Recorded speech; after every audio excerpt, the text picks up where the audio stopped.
యావండో ఎట్లున్నారు ఈరోజు అండి సాయంత్రం స్నాక్స్ కాబట్టి మా మదరు తాటి రొట్టె చాలా ట్రెడిషనల్ ఫుడ్ వేస్తున్నారు గీతో.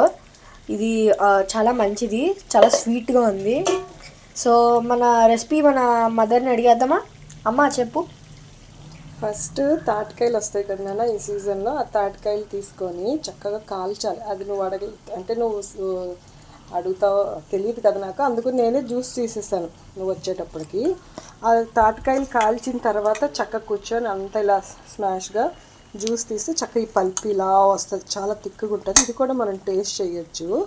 సో ఇలా తీసుకున్న తర్వాత ఏం చేయాలంటే కోకోనట్ కూడా గ్రేట్ చేసి ఆ కోకోనట్ అండ్ బియ్యపు నూక బెల్లంతో మనం చేసాం. ఇప్పుడు స్టవ్ మీద వాటర్ పెట్టి బియ్యం నూక బాయిల్ అవుతున్నప్పుడు మనకు స్వీట్కి తగ్గట్టుగా బెల్లం వేసుకొని ఆ బెల్లంలో కోకోనట్ గ్రేట్ చేసేసింది ఆ కోకోనట్ అంతా వేసేసి ఇలాచీ కోకోనట్ మిక్సీ చేసేసి దాంట్లోనే ఆ బెల్లం వాటర్లో మనము ఈ కోకోనట్ వేసేసిన తర్వాత బాయిల్ అయినప్పుడు మనము బియ్యం నూక వేసుకుంటే ఇలా వస్తుంది నాన్న. కొంచెం అంటే హాఫ్ బాయిల్గా ఉంటుంది అన్నమాట, జస్ట్ ఇట్లా కోకోనట్తో.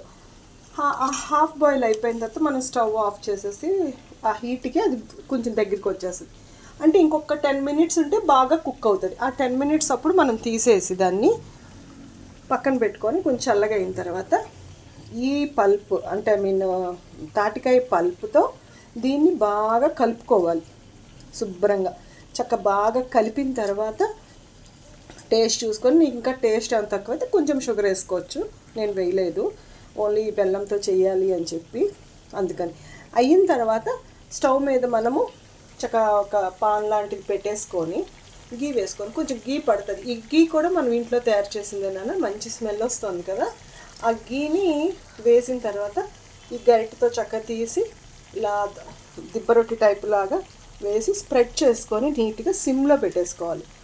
సిమ్లో పెట్టేసుకుంటే అది చక్కగా ఆ 10 మినిట్స్ ఏదైతే ఉడకలేదో అది ఇక్కడ ఉడికిపోతుంది. సో ఈ విధంగా చేసేసి తర్వాత తిప్పేసి చూసి కట్ చేసుకుంటే చాలా టేస్టీగా ఉంటుంది. అండ్ తాటికాయ కూడా సీజనల్గా మనం తినాలి కాబట్టి బాగుంటుంది. అది please like, share and subscribe.